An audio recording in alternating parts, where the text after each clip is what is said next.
Hello there, my loves, and welcome once more. Today will likely be the last video that I do this year, so Merry Christmas, Happy New Year, and all of that.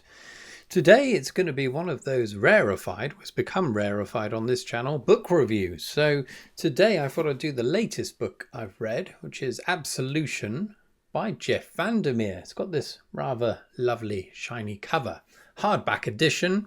This only came out in October and was given to me by my cousin Karen, who initially put me on to Jeff Vandermeer in the first place. So yeah, cheers Karen. Really enjoyed this. Now this will be a review of sorts, I suppose, and also a question as to whether this book is necessary and whether it's worth adding it to the canon that is the original instigating trilogy. But I'll talk about that in a moment. So it's quite nice, really. For once I'm reviewing something that is both contemporary and of science fiction nature, So it's probably best to start off with an overview of what came before the Southern Reach Trilogy. This book that's arrived this year in October is something of a surprise. I never even knew this was coming. So yeah, wonderful. And for me, the original trilogy was self-contained. I didn't think at the time it needed an additional volume to it. It was perfect as it was, I thought. And that was released back in 2014. Interestingly, so it's 10 years. It's another 10 years have gone and this book's arrived, which is interesting as it pertains to the story. If you know, you know. In this new one, yeah, there's a 10-year duration between two events, but I might talk about that, I might not.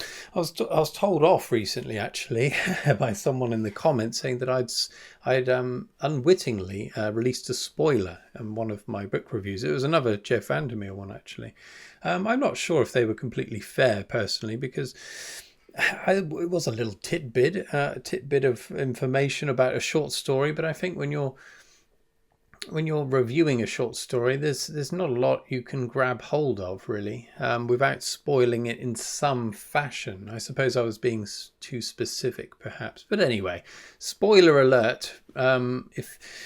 If you've never heard of this series of books, I wouldn't watch any further because I'll probably give some things away. But hopefully, I'm just going to give you enough to tantalize you, to persuade you to delve into this wonderful series of books. So, right, the original trilogy comprised of, they were all published in exactly the same year, 2014. We had Annihilation, Authority, and Acceptance. Each of those are one-word title, all beginning with A, and of course Absolution completes that series. Each of those words has very specific meaning to those books as well. Quite interestingly, it does sum up the gist, I suppose, of each novel. Quite a clever thing to do. He's going to run out of titles if he adds any more to the series, if he wants to stick to the beginning with the A thing. So, yeah, you may have seen the film, perhaps, with Natalie Portman in it, by the name of Annihilation. It wasn't really based on the first one specifically. It was more of amalgamation of all three with some other stuff added in for good measure that didn't appear in the books whatsoever. I really liked the film, actually, and I saw it before I knew that it had been derived from a book or a series of books. So yeah, I thought it was quite nice. It was quite clever. It was quite strange and original, I thought, which is something that in terms of movies, in science fiction at least, it's a rather tired medium or a genre in films. I think it's not really being pushed enough. Obviously, they want bums on seats. They want aliens. They want the Alien series, endless iterations of that. But that, at least, I don't think it was that well received. It was directed by Alex Garner. Alex. Is it Alex Garner? Can't remember. Did The Beach. But yeah, I thoroughly enjoyed it. It had its faults, and having since read the books, it does bear some resemblance, but not enough for my liking. But to do it any justice, it would have had to have been perhaps a really long series. That would have been really nice. But anyway, what was it about? Crikey, I'm rambling. So I'm not going to go through each book in turn. I'll just give you a general idea. So somewhere in an undisclosed area of, I'm assuming it's mainland America, North America, something has happened, some kind of event, and it's altered reality perhaps within this small part of the country. It's otherwise it would be considered maybe a nature reserve or a national park perhaps. It's just there's nothing there. There were little towns and villages perhaps in this area, but now, well, who knows what's happened to them. So something in the past has happened and everything's gone to hell. And so I'm not going to say in the first book, the second book, but it's about trying to find out what's happened, why it happened, and whether it can be stopped. Because, spoiler alert, this area known as Area X is slowly spreading outwards. Quite a frightening prospect, considering what you discover is going on inside this area. So yeah, that's it. So most of that is set within the contemporary setting. I assume the time that it was set or slightly later. I mean, technology is as we understand it now, or at least the technology that's being brought to bear on this area to record it, to document it, things like that. There are glimpses of the past. Certainly, especially the last book. It tries to tie together some of these threads as to how this thing started. The second book, just to be very general about this, it's about the shadowy government agency, the Southern Reach, that's responsible for containing or attempting to contain the Area X, or find out about it or stop it. And we get to see that it is quite a devious bastard of an organization. They've got fingers in various pies. They're quite manipulative and they can't be trusted. And that bears quite heavily on what we know of this dear world that we inhabit here. Large organizations can't always be trusted, never be trusted. The final book in the trilogy, it's wonderful. I think it's a very open-ended thing. The whole thing is open-ended. You can speculate about what it's about or what this thing is, what it wants to do, whether it's doing anything at all. Perhaps it is, perhaps it isn't. There's lots of imponderables. Nothing is nailed down specifically. And while some people can find that idea frustrating, I love it. Make it open. It's just the right balance between being too open, you don't give a shit what's going on, or too closed that you understand it and it becomes boring.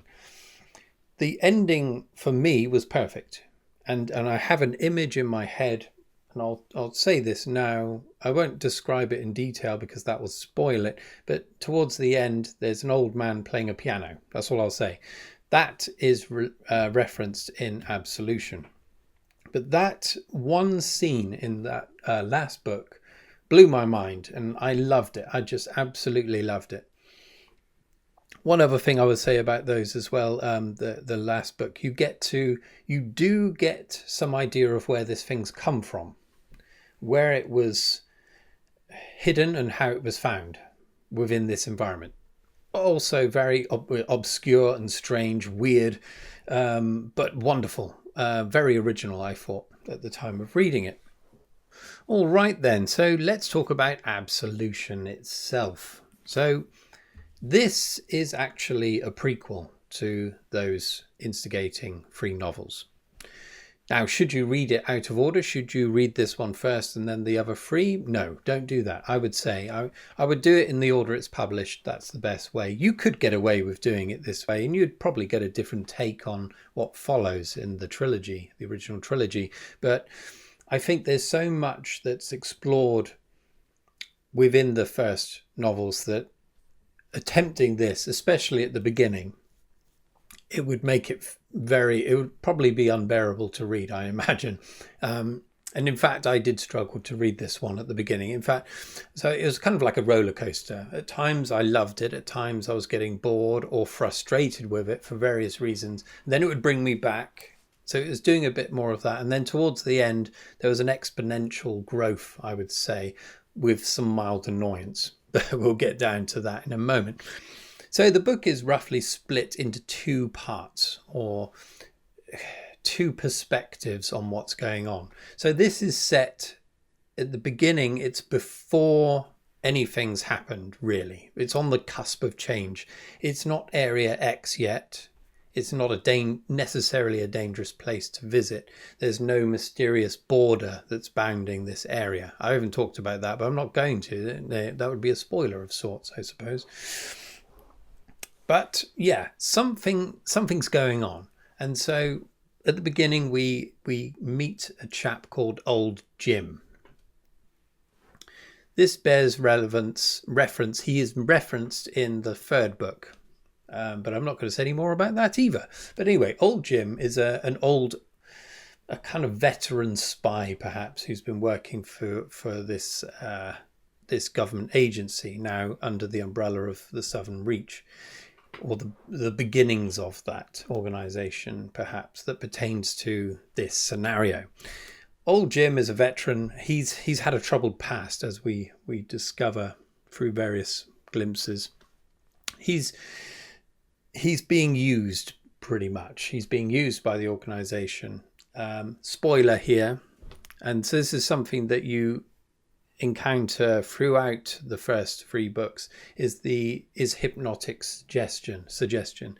So Old Jim is well and truly under the control of the Southern Reach in ways that he doesn't know. And so he is an unreliable narrator. Him and the next one I'll talk about in a minute. Both of them are unreliable for different reasons. But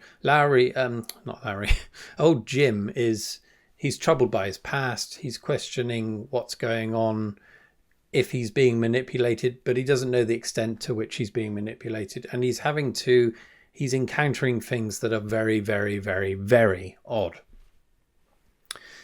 So we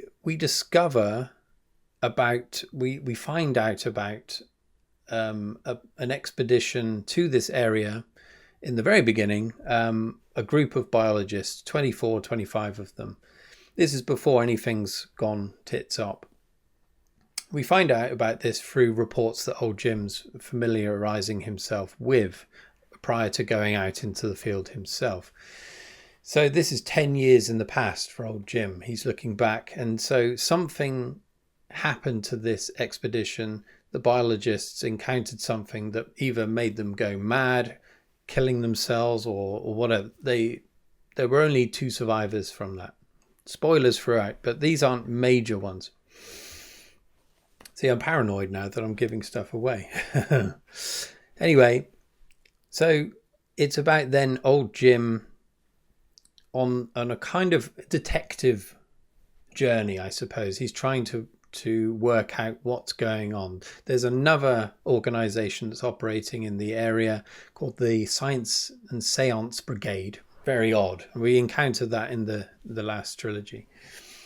But it seems that perhaps I think Southern Reach have infiltrated that as well. There's lots of cloak and dagger stuff, lots of deception, counter deception, lots of stuff that's going on that's weird, but also things that are being skewed, both in Old Jim's mind and in our mind. So this is where I had some difficulty. It was so obscure at times, even though I was aware of what's potentially happening to him in terms of hypnotic suggestion, that it almost broke down for me. It went too open, if you will. It went so strange and so open that, and this is before Area X has even come into being. But yeah, very odd stuff going on.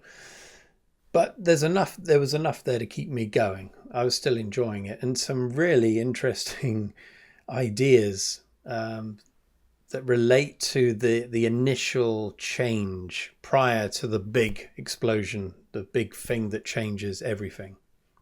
The other half of the book is dedicated to Lowry, the character Lowry. So we encounter him in the first trilogy as well. He is famous for being the only person to ever return from Area X unscathed.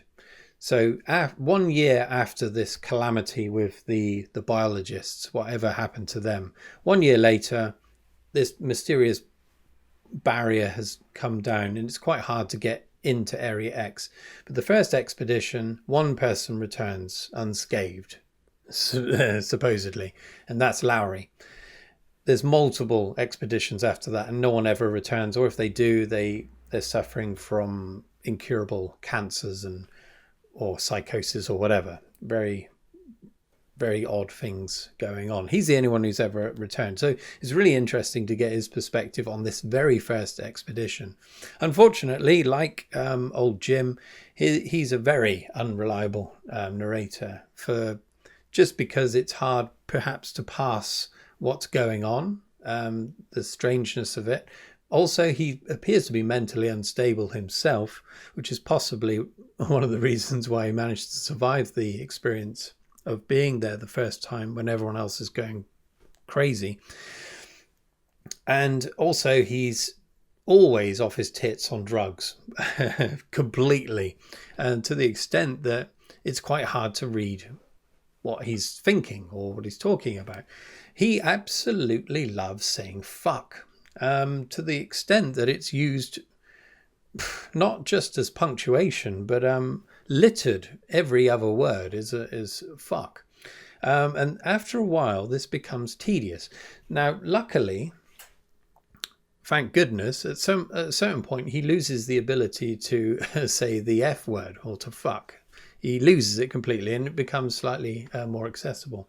But yeah, he's a very interesting character and we find some very interesting things going on revolving him. Okay, so yeah, one of the things I love about this book, and really by extension the other three, is the way that Jeff Vandermeer writes. This is a very strange place that he's describing, as well as the organization, the Southern Reach itself, which is also just as weird in the way it operates. And so this is achieved in various ways, but the way he writes, it accentuates the weirdness. So the sentence structure for me is completely unorthodox. Sometimes there aren't any commas. Sentences are very long, or they stop really quickly with a full stop and then continue, as though the full stop should be a comma. The cadence of sentences, the way it flows is odd. You expect it to go somewhere and then it goes somewhere else. The dialogue is obscure at times, things that are being said out of context but not followed up on, for example. So there's lots there that's playing with your mind. And at times I struggled with this, but I think after the journey of reading this again, so reading Absolution, I'm left with this unease, I suppose, that's been directly injected into me via language, via the written word, which I thought was a wonderful idea after the fact. But I did struggle slightly with the reading of it. It got to the point where not just the way it's written, but the actual content of the story itself, it felt dirty. It felt tainted somehow, the book even, but in a good way. So I would put it beside my bed, and after reading it, and the next day I would be getting into bed and see the book there, and it felt like it had a bit of Area X in it, like as though the book had been there and had been retrieved, like so many of these artifacts that are retrieved from Area X and studied at the Southern Reach laboratories. So yeah, it's palpable. There's something about this that unsettles you, but also intrigues you. I suppose to kind of conclude, it's more a discussion here about questioning whether the book's necessary, perhaps, and whether you should read it if you've previously read the trilogy, or whether you should read the whole lot. You know, it's up to you, really. But I think I started out thinking I'm slightly reticent about reading it just because I don't want to find out too much. I don't want anything pinned down.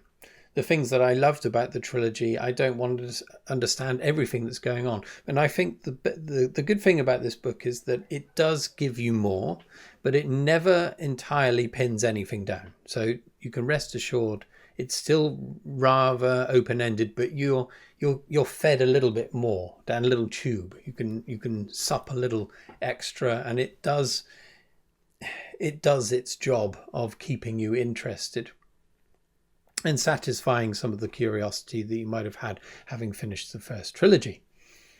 I still think personally that the trilogy could still exist on its own without this. But now that it's here, I think it's a worthy addition to it. I gave the first 3 books 5 out of 5 at the time.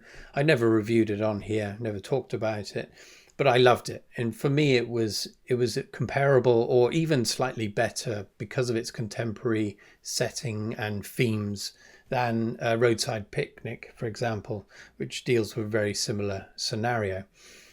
And yeah, with this book added into the mix, I think it still stands up as it's a masterful work, I think. One of the best things I've ever read in science fiction, I would say. And I'm going to come back and read it all. I last read this trilogy, 3 or 4 years ago. But yeah, this brought it home to me, just how good Jeff Vandermeer is. And how strong this story is in particular. So yeah, I'm not going to give it, I'll give it a rating, I suppose. I won't drop the book down as usual, but it's going to be 4 out of 5. So just slightly shy of the other 3. I think maybe I might have given it more had I read it straight off the back of the previous 3, but I suppose 3 or 4 years had passed, and I'd forgotten certain things that are undoubtedly referenced in this. Rabbits being one of them, for example, and mysterious cameras. I won't say any more than that. But yeah, okay, let's leave it there. If you're watching this, I would highly recommend reading all of these books if you haven't already. If you haven't read Absolution, but you've read the trilogy, I would also recommend it very highly. What do you all think? If you've read Absolution, what do you think of it? And did you like the original trilogy? I loved it myself, but I know a lot of people had problems with it. Maybe liking the first book, but not so much the ones that followed. I know the second and third books, they have a slightly different take. So Area X has gone into my body. It's nothing to do with the vape. Anyway, let's leave it there. Thanks for watching, and I'll see you in the new year when we'll be doing more book reviews, hopefully, and some more wizard shit. Anyway, cheerio. Bye.